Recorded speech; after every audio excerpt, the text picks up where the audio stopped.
Welcome to another edition of Southern Football Network. It's the Texas A&M rivalry renewed. Oh, this is going to be special. We've got, of course, Jamie from New York City. We've got Charlie from Tennessee, and our special guest, Robert Cessna, who's been with the Eagle in Bryan College Station since 1974. Robert. Man, I'll tell you, this is fun to get this game back on. Isn't it the buzz this week? What's it like down there right now? And are you glad the rivalry is renewed for the first time since 2011? Well, obviously, A&M is very excited after their slump here at the end. If they weren't playing Texas, I think it'd be really a downer after they lost their last two SEC games. So the fact that everything's still on the line for them, they're forgetting the past. It's all on Texas. Look at the past about being for Texas and Texas A&M. I knew in that last game, I said there's no way that they can't play, but yet as the years went by, I said, holy cow, I might see the renewal in the grave, so to speak, because neither side was going, and then all of a sudden here it is. And I was talking to Jackie Sherrill this week, and it's like everybody has a role, so to speak, and R.C. Slocum said the same thing. You think about it, as a writer, as a broadcaster, you go to certain games and you get jacked up. If you get a chance to cover a national championship, I did an A&M women's basketball team, for example, but anytime A&M played Texas, to me, it was special. I'm a Pennsylvania guy, but man, when you walk into the stadium, park the car, walk across the library, wherever that was in Texas, you get your game face on, as a writer, because this game matters. And, as we laughed, I talked to a couple of coaches, A&M in Texas coined that phrase a long time before the SEC. It just means more. Okay, I like that. Everyone's pumped about this, even the students. So this is 2 weeks ago. Can you believe this? What was that like? They're intense, and they're getting ready just to get tickets to the game 2 weeks before. Players are also pumped, but so are the Aggies football players. Listen to this and the environment, what it's going to be like. It's going to be the most amazing atmosphere that I've ever experienced. So I can't wait for that, and I feel bad for Texas having to play in that. So looking forward to it. Oh, a little trash talking already. He feels bad for Texas having to play in this. I think it'll be probably the loudest ever, don't you think? And why is this week different? You kind of mentioned that already, but how loud is it going to be at that stadium? I'll tell you what, I always marvel when it starts and the stadium shakes.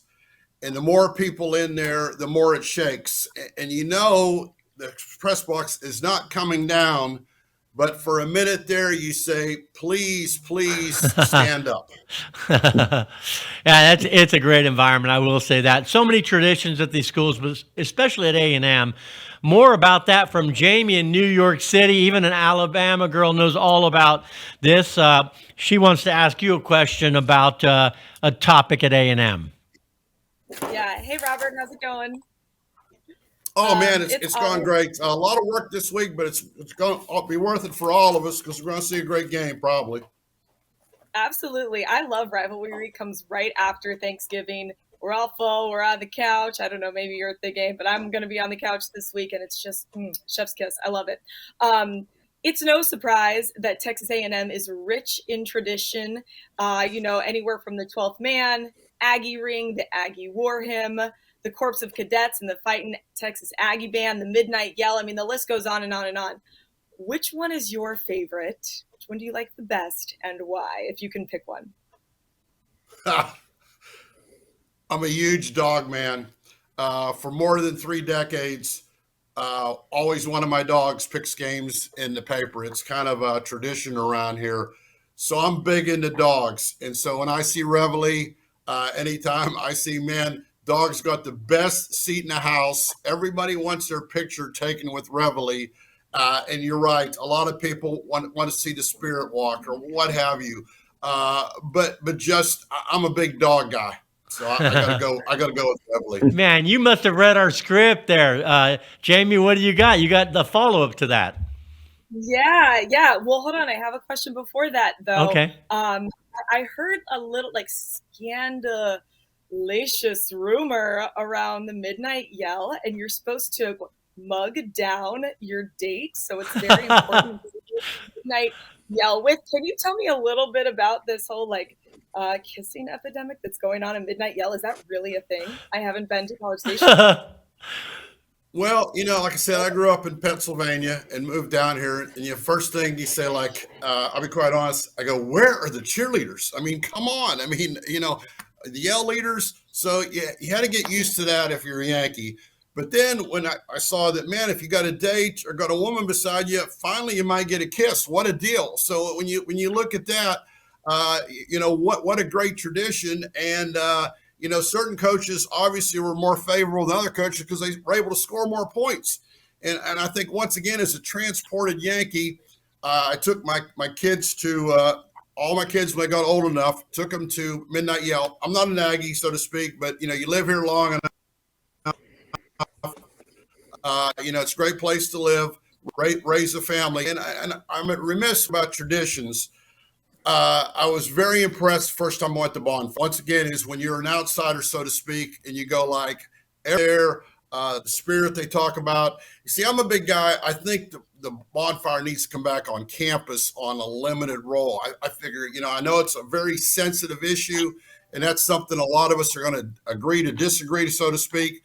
But I think that's a tradition that needs to come back. But I hope I answered your question. Man, you get to kiss your date. I mean, come on. Now, it's going to be a very expensive kiss this week, right? Because the tickets are about $700. I mean, holy hell. I love that. It's like built-in mistletoe, but for game day. That's awesome. There you go. I don't think you'll have any problem getting the date if you want to come down here and go to the game. Thanks, Robert. All right, let's circle back to this Reveille, the first lady of Aggie land. We have a great story on her, and let's talk about that story, Yates. We have a video we're going to run. At most universities, they are just mascots, but at Texas A&M, it's more than that. Reveille is the highest-ranking official in the Corps of Cadets, and she's also a 5-star general. They had a system in World War II that dogs could become generals, colonels, and the student body put together enough money and decided that she was going to be instated as a general. And ever since then, Reveille has been the highest ranking member in the Corps. The tradition of Reveille started in 1931 when an unfortunate accident turned into a positive tradition. Back in 1931, a group of guys were coming back from Navasota. They had spent the weekend there, and on their way back in their Model T Ford, they hit a young black and white mutt. Once that happened, they realized that they needed to nurse it and bring it back to health. So they brought it back to the Corps, they nursed it back to health, and the next morning when Reveille was being played to get the rest of the cadets up, she came out and started barking, and she loved Reveille. And so that's how she got her name. And ever since then, the student body has welcomed her and brought her in to the university. Have you ever seen Reveille before? No. Well, she's our mascot. This is the 8th one, brand new. This season, a new Reveille will be introduced, Reveille 8. She was actually instated last week, so you're one of the first people to actually meet her.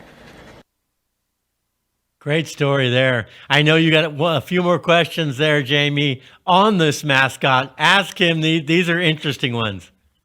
Yeah, so I love it. I get to bring the gossip for A&M today, right? We talked about, the midnight kisses at the midnight yell, but I have kind of like some truths and a lie that I'm curious about. So what is true about Reveille, Robert? Do you have to salute the dog when you walk by it on campus? If Reveille barks, is class dismissed? Or when Reveille passes away, they bury the dog on its back by the stadium so that Reveille can still watch the Aggies play. Wow, I'm in here 50 years. I know that they bark, they leave the class. That's no doubt about it. And I walked through campus a few times, and I've never saluted Reveille, but I would imagine those in the Corps have to. I think that's true. Yep. I think all three of those are true. But, man, I'm a lifetime C student, so I might miss one of those. So when the dog passes away, it is buried on his back to watch the Aggies play? Is that true? I believe so, but I don't know.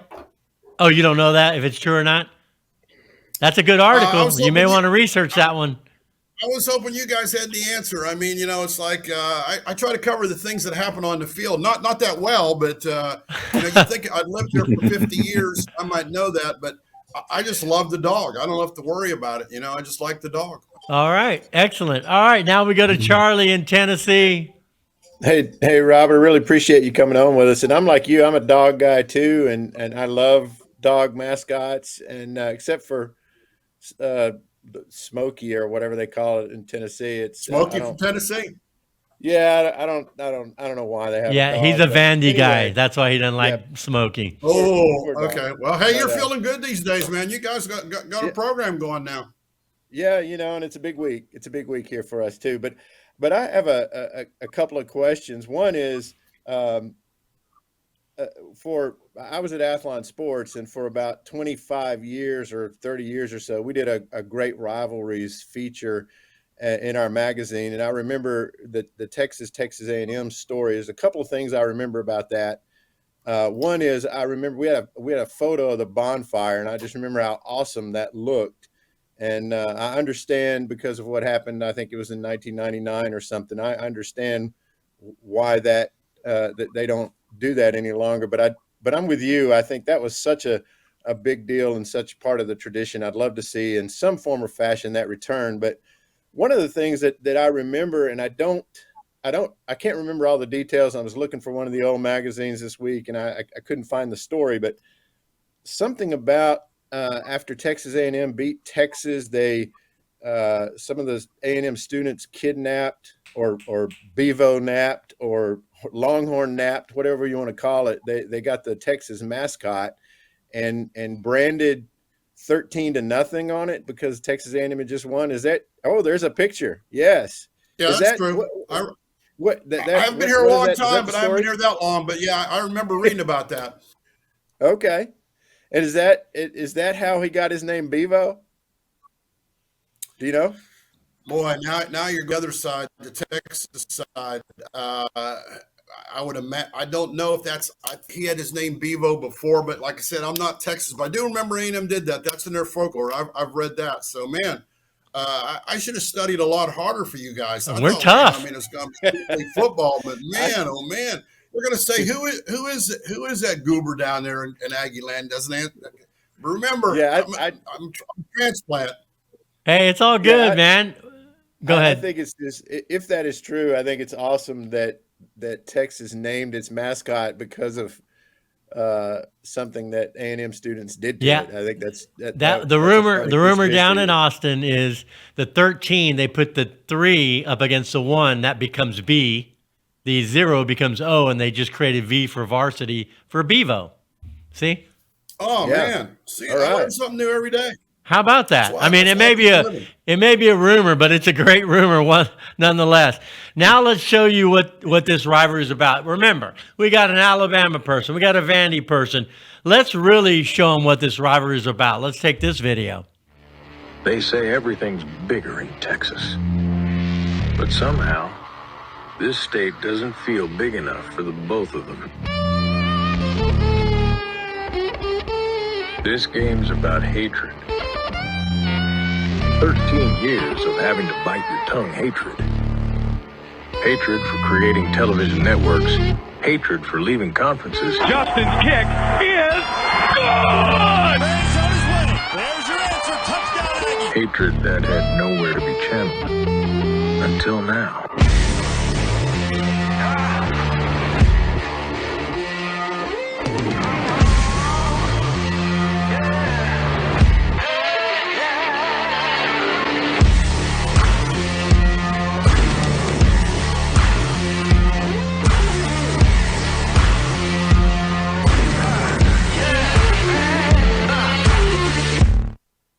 All right, we talk about hatred, but I will go back for that video. Fires me up. It's going to be a great game. We keep talking about that rivalry, the hatred, but at one point there wasn't hatred. 1999, 59-foot high bonfire consisting of 5,000 logs. We'll show you some of the video here. That's a big. That's used to be the bonfire, but the week of Texas versus Texas A&M, where all the students, 58 students, would build that thing. Just students only. All right. Unfortunately, that it crashed. 27 were injured and 12 died during this tragedy. They decided to play the game because they said it would be good for healing. And before the game, jets flew over. Guess what? Those F-16 jets were piloted by former A&M students. And at halftime, the Longhorn Band dedicated their performance to the students by doing this and honoring the Texas A&M school, and ended playing Amazing Grace and taps. And the UT Band even raised the A&M flags. That was pretty impressive stuff. We'll keep showing this while you talk about it. Robert, what do you think of that moment, and what was it like when that happened? Well, obviously, we all think, when you think of the number one game, you think of that game because of people losing their life. And then you realize, a game can reflect life, be more than life. And, of course, you have two iconic coaches leading the way in R.C. Slocum and Mac Brown. If you ever heard Mac Brown talk about it from his angle, about when he went off the road, and it's always great to talk to Mac Brown, such a class act. But then as a writer, I talked about getting pumped up for games. That game was like you're going to a funeral of a dear friend. Yeah. Walking up outside, you have this full house, people walking up like you're going into your pews, and very, very solemn, because we knew just what happened not that many days ago. And then, they kick off, and then you have a football game. You have people normally doing what they do at a football game, cheering, what have you, hollering at the referees. Then you have the nice halftime deal. Go back, same thing in the third quarter. And then, when Gamble's laying there, iconic picture that A&M wins. You get a feeling that, luckily, my nickname Cease. Luckily, Cease is not in charge and other people. But then when people filed back out for both sides, it was like you left a service again. It was back to being A&M didn't want to celebrate, really, but because you remembered the people that lost their lives. So luckily, hopefully, I'll never have to cover anything like that again. But then we remember how much life is intertwined with sports, and it was a great healing. And what I love about the Texas A&M rivalry, a lot of things, but it's to me, it's still a friendly rivalry. One of my best friends married a Longhorn. I married an Aggie. What's that?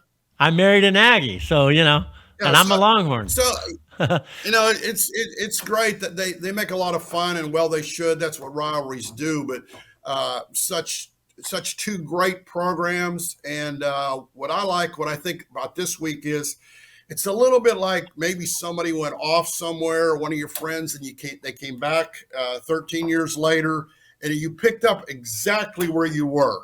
And we know we have this generation that missed it. But when you see you showed that picture of those students waiting for tickets, and they were like 8 and 9 years old the last time they played. Yep. They realize how much this game means to both universities and to the state. Awesome, man. We really enjoyed having you. Jamie, thank you. Charlie, thank you. And Robert, thank you. And it's for the SEC chance to go to the SEC title game. What a perfect way to start the rivalry again. I mean, you couldn't have asked for anything better. Nobody would have guessed that, right? Anyway, thank y'all. Oh, go ahead.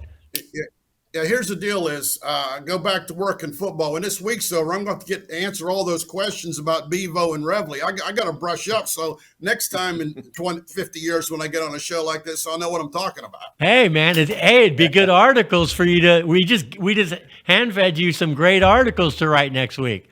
All right, guys, thank you so much. And thank you, everyone, for watching the Southern Football Network.